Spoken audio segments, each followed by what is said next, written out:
Baik, Assalamualaikum warahmatullahi wabarakatuh. Selamat malam Bapak Ibu sekalian.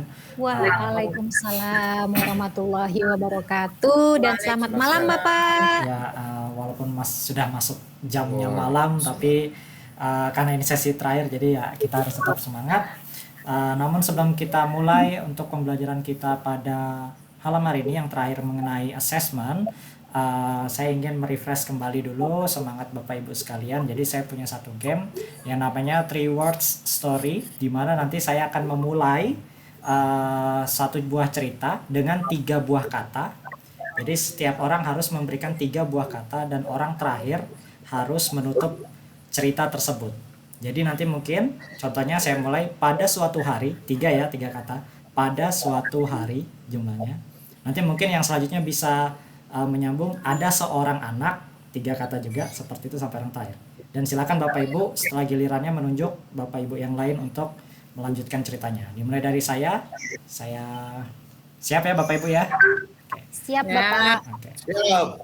Pada suatu hari ada seorang anak, silahkan Ibu Tia. Bermain sepak bola. Oke, silakan Ibu tunjuk. Rizky. Bermain sepak bola di halaman sekolah. Silakan tunjuk lagi Bu Rizky. Silakan Bu Widi. Tiba-tiba ada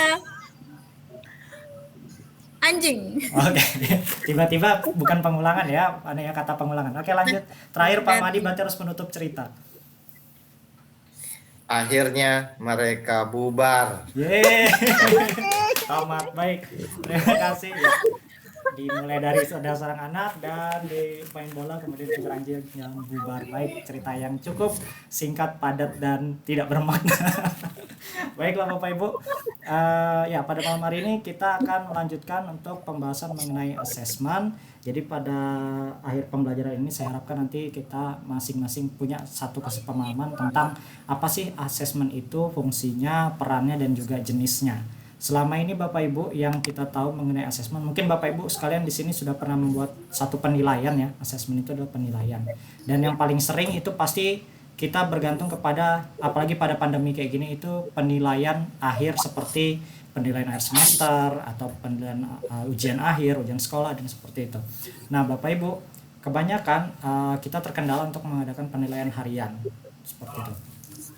Dan yang terjadi adalah hingga pada endingnya biasanya pada proses pembelajaran itu sendiri siswa itu dinilai berdasarkan penilaian akhirnya itu tadi, asesmen sumatifnya itu tadi, dimana padahal sebenarnya untuk penilaian ini merupakan bagian dari proses belajar, bukan hanya terjadi di akhir tapi dia juga terjadi di awal, di tengah dan juga termasuk yang di akhir tadi ya. Saya share screen dulu.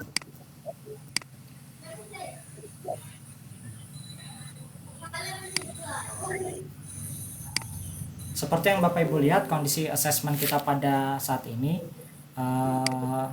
kita lebih mementingkan kepada assessment of learning, di mana assessment itu merupakan sebuah evaluasi dari suatu pembelajaran di bagian akhir, di mana assessment as learning dan for learningnya, prosesnya, pada saat prosesnya kita sangat jarang sekali menilai pada saat pandemi seperti ini. Nah, yang sebenarnya diharapkan dengan di kurikulum sekolah penggerak ini nanti adalah siswa itu yang dinilai bukan hasil akhir assessmentnya, tapi yang dinilai adalah proses pembelajarannya. Makanya diharapkan nanti setelah diaplikasikannya kurikulum sekolah penggerak ini lebih banyak dilakukan assessment for learning dan as learning rather than assessment of learning. Namun sebelum kita ngomongin masalah assessment ini, Bapak Ibu, kita harus tahu dulu prinsip assessment. Seperti yang saya katakan di awal tadi, assessment ini merupakan kegiatan yang tergabung dengan pembelajaran.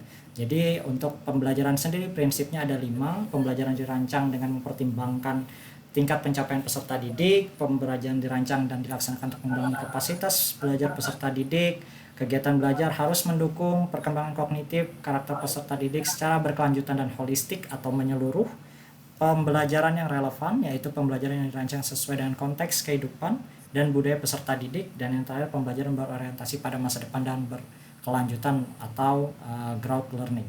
Nah, setelah mengetahui prinsip pembelajaran, di sini kita juga harus mengetahui prinsip dari assessment, karena assessment tadi seperti saya katakan di awal, dia merupakan bagian dari proses pembelajaran itu sendiri.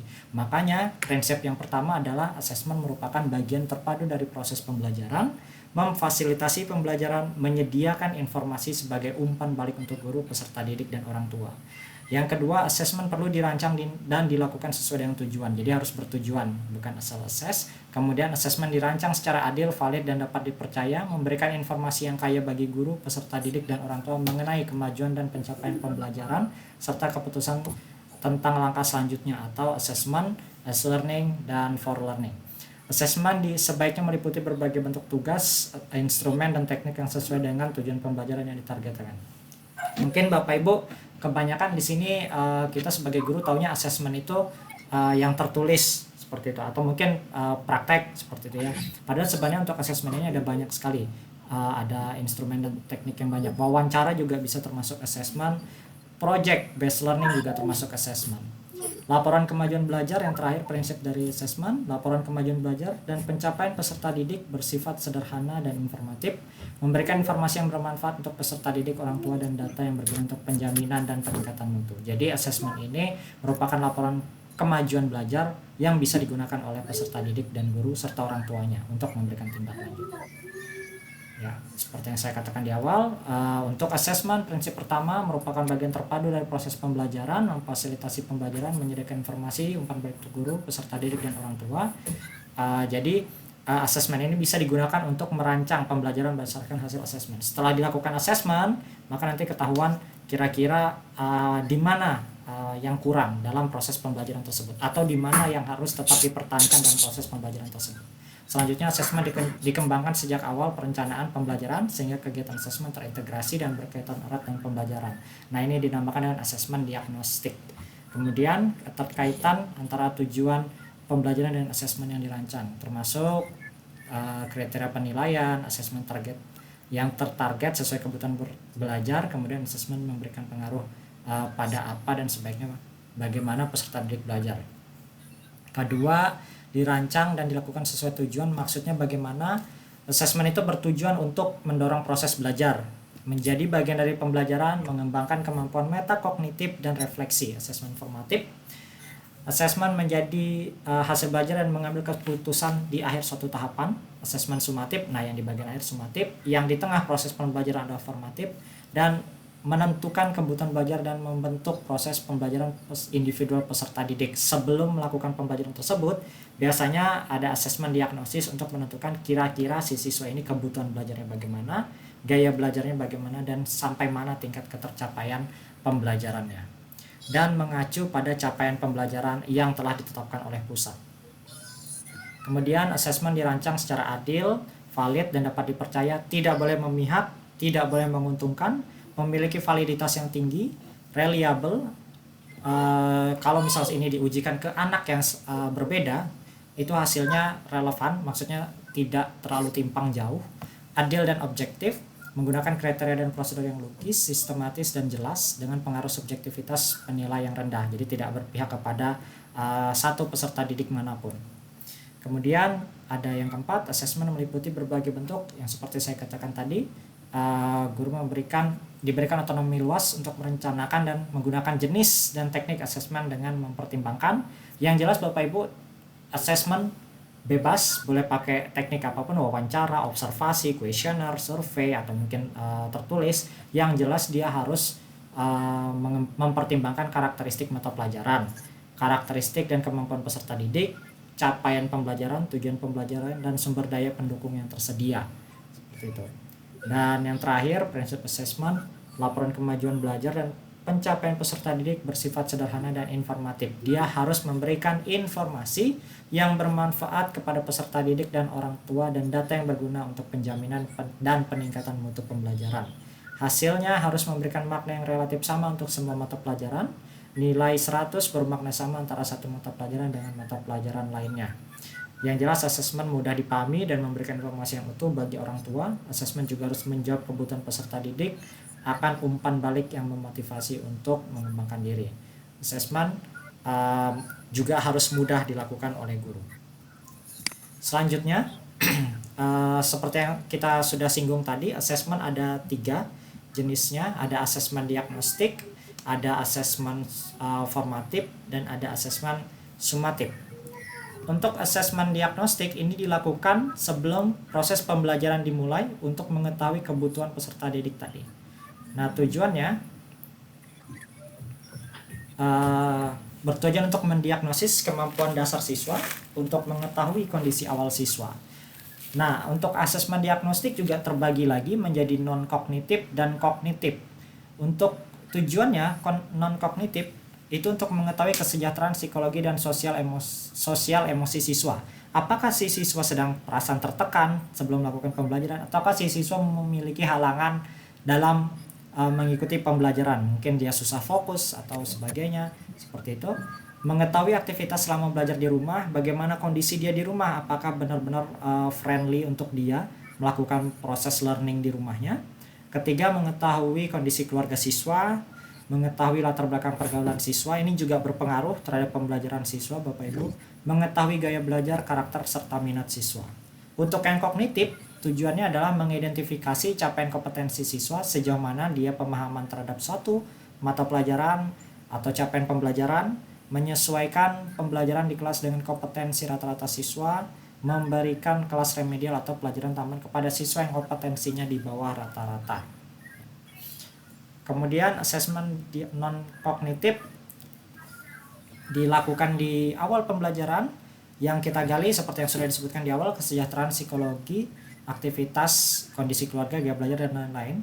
Yang harus dilakukan sebelum melakukan asesmen diagnostik ini adalah persiapan, kemudian pelaksanaan. Setelah kita melaksanakan asesmen diagnostik non-kognitif tersebut, tindak lanjutnya bagaimana? Ini merupakan contoh kegiatan persiapannya. Kita harus mempersiapkan dulu pertanyaan panduan, seperti mungkin pertanyaan dasar, apa yang sedang kamu rasakan saat ini, bagaimana perasaanmu saat belajar di rumah.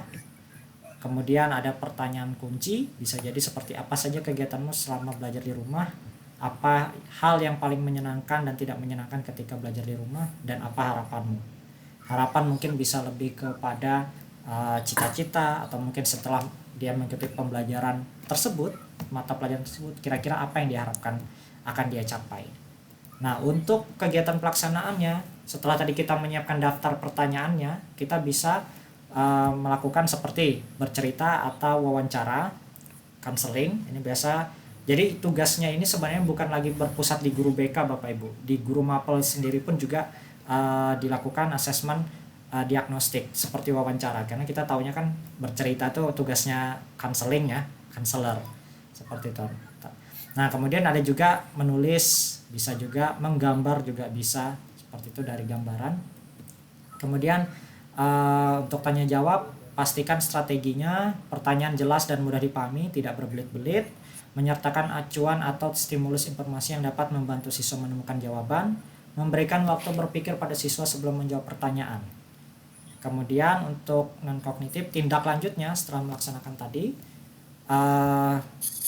identifikasi siswa dengan ekspresi emosi negatif dan ajak berdiskusi 4 mata. Jadi kalau misal ketahuan nih ada satu siswa yang pada saat diajak wawancara dia ternyata menunjukkan ekspresi emosi negatif, maka harus ada pendalaman, menentukan tindak lanjut, dan mengkomunikasikan dengan siswa serta orang tua bila diperlukan.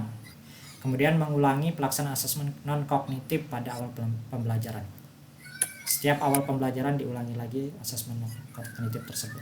Kemudian untuk asesmen kognitif, kalau tadi non-kognitif untuk mengecek kondisi awal psikis siswa, asesmen kognitif untuk mengecek kemampuan dasar siswa.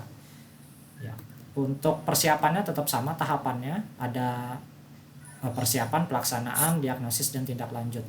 Untuk diagnostik kognitif, contoh persiapannya ada buat jadwal pelaksanaan dulu, kita harus tentukan. Identifikasi materi asesmen berdasarkan penyederhanaan kompetensi yang disediakan oleh Kementerian Pendidikan dan Kebudayaan.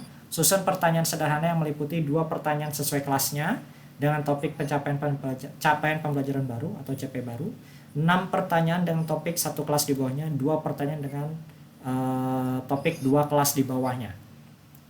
Sesuaikan pertanyaan dengan topik yang menjadi persyarat untuk bisa mengikuti pembelajaran di jenjang sekarang. Jadi kalau misal dia akan mempelajari di bahasa Inggris tentang procedural text, misal seperti itu, dia harus tahu dulu tentang sequencer. 5 menit lagi Pak Fahrial. Tentang sequencer, kemudian juga dia harus mengetahui tentang ordinal numbers seperti itu. Memberikan asesmen untuk semua siswa di kelas, asesmen kognitif, tindak lanjutnya setelah dilaksanakan, mengolah dengan membuat kategori penilaian paham utuh, paham sebagian, dan tidak paham, hitung rata-rata kelas, bagi siswa menjadi 3 kelompok. Siswa dengan nilai rata-rata rendah, siswa dengan nilai rata-rata akan mengikuti pembelajaran dengan alur tujuan pembelajaran sesuai fasenya. Siswa dengan nilai di bawah rata-rata mengikuti pembelajaran dengan diberikan pendampingan pada kompetensi yang belum terpenuhi. Siswa dengan nilai di atas rata-rata mengikuti pembelajaran dengan pengayaan atau co-curricular. Lakukan penilaian pembelajaran topik yang sudah diajarkan sebelum memulai topik pembelajaran baru. Kemudian ulangi proses diagnostik dan melakukan asesmen formatif dengan bentuk strategi yang variatif. Ini adalah contohnya untuk menentukan panjang, berat, dan waktu. Siswa harus bisa menjawab soal sederhana seperti berapakah panjang pensil menurut penggaris ini. Kemudian ya, misal dia jawab A, dia termasuk paham utuh sepenuhnya. Kalau dia jawab B mungkin paham sebagian. Kalau C jauh banget tuh, dia mungkin termasuk dengan kategori tidak paham. Dan tindak lanjutnya memberikan pembelajaran remedial dengan menekankan pada cara ukur panjang benda ini kalau matematika seperti itu. Ya Bapak Ibu, sebelum kita masuk ke sesi terakhir, mungkin ada yang ingin ditanyakan atau didiskusikan terlebih dahulu, silakan. Pak Fahrial izin bertanya. Ya, silakan Pak Madi. Iya, ini mungkin pertanyaannya sederhana saja ya. Terkait asesmen tadi disampaikan bahwa itu harus reliable Pak ya. Ya. Kira-kira kalau menurut Bapak untuk kondisi di lapangan, kita memastikan atau bagaimana caranya agar asesmen yang kita berikan kepada siswa kita itu reliable, artinya tidak jomplang, untuk hasilnya tidak terlalu mudah dan tidak terlalu sulit. Itu gimana ya Pak ya, kira-kira ini pertanyaan jujur nih Pak, membuatnya, karena kita juga biasanya ya membuat saja begitu ya. Ya. Itu Pak. Kemudian yang terakhir sedikit aja nih Pak, bedanya pretest sama asesmen diagnostis itu apa Pak? Apakah sama atau apa berbeda? Kalau berbeda bagaimana? Itu aja Pak Fahrial, terima kasih. Ya baik, terima kasih atas pertanyaan disampaikan oleh Pak Madi. Untuk pertanyaan kedua dulu saya jawab. Untuk pretest itu termasuk ke dalam asesmen diagnostik untuk melihat sejauh mana kira-kira ketercapaian pengetahuan kita akan satu materi. Kemudian untuk strategi membuat pertanyaan yang reliable itu bagaimana? Jadi kalau misal procedural text itu jangan langsung kita tembak ke dalam materi intinya, seperti unsur kebahasan dari procedural text tadi. Ada ingredients, ada bahan, ada purpose, ada tujuan, dan lain-lain seperti itu. Kita harus memberikan bentuk pertanyaan dasar, 2 pertanyaan yang sesuai dengan kelasnya. Jadi misal karena dia akan mempelajari tentang procedural text, maka dia akan diberikan suatu pertanyaan yang akan paling sering dipakai, unsur kebahasannya seperti sequencer seperti tadi. Kemudian 6 dengan topik kelas ke bawahnya ini pasti sudah dia kuasain kalau dia sudah selesai dari fase sebelumnya. Namun kalau dia belum kuasai, nanti akan ada tindak lanjut seperti yang di bawah. Dan pertanyaan dengan 2 topik di kelas bawah. Dengan mengikuti strategi seperti ini, saya rasa pertanyaan diagnostik tadi atau diagnostic assessment tadi akan sangat reliable karena tidak jomplang banget. Ini 8 dari 2 soal merupakan soal yang 1 menit lagi. Ya baik, terima kasih Bu. Merupakan soal yang insya Allah sudah dikuasai oleh siswa. Walaupun nanti pada kenyataannya pada saat hasil ternyata siswa tersebut masuk ke kategori paham sebagian atau tidak paham, tetap akan ada pendampingan dan remedial. Seperti itu Pak Mahdi. Terima kasih Pak Fahrial. Ya, sama-sama Pak. Baik, sebelum menutup, saya akan masuk ke sesi selanjutnya, yaitu mengenai kesimpulan. Jadi kesimpulannya Bapak Ibu, untuk asesmen ini jangan lagi merupakan suatu kegiatan yang terpisah dari proses pembelajaran, karena asesmen ini pada dasarnya merupakan proses pembelajaran itu sendiri, di mana asesmen bisa menjadi kunci untuk menentukan kebutuhan siswa, kunci untuk perbaikan, kunci untuk evaluasi, dan kunci untuk perkembangan siswa. Mungkin itu saja saya akhiri. Wassalamualaikum warahmatullahi wabarakatuh dan selamat malam. Habis waktunya. Waalaikumsalam Terima kasih, warahmatullahi Mbak Fahrial. wabarakatuh.